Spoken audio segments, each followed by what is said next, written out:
אוקיי, שלום. היום רציתי לעשות סרטון על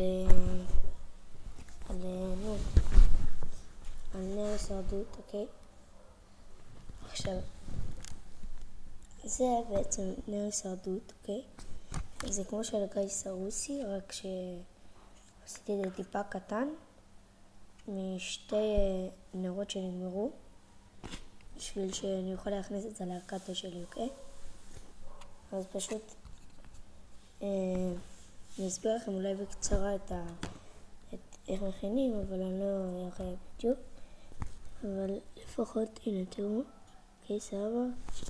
חתיכת קרטון מבולגלת בפנים, שעבר אותה אחת שהכנסתי, נתתי לה להתייבש, אוקיי. אז מה שעשיתי בעצם זה לקחתי אני לא יודע אם אתם רואים מספיק טוב, זה של נרות שעבר, ואחד מהם חתכתי חתיכה קטנה. אוקיי, לא ידעתי כל כך מה אני הולך לעשות, אז זה לא ממש חתוך יפה, אבל אתם יכולים לעצב איך שאתם רוצים.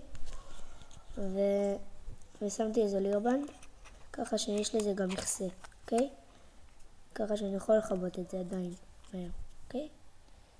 אז אני אסביר לכם בקצרה איזה דברים צריך, אוקיי? צריך מספריים, אוקיי? חתיכת קרטון.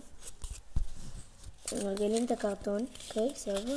שמים פה באמצע, רואים עד איזה גובה, חותכים בגובה, וכמובן צריך גם שעבה ולהרתיח את השעבה, ואז לשים את זה, אוקיי? אז זהו, תכניס את זה לקטר שלכם. אחלה דבר. יאללה ביי.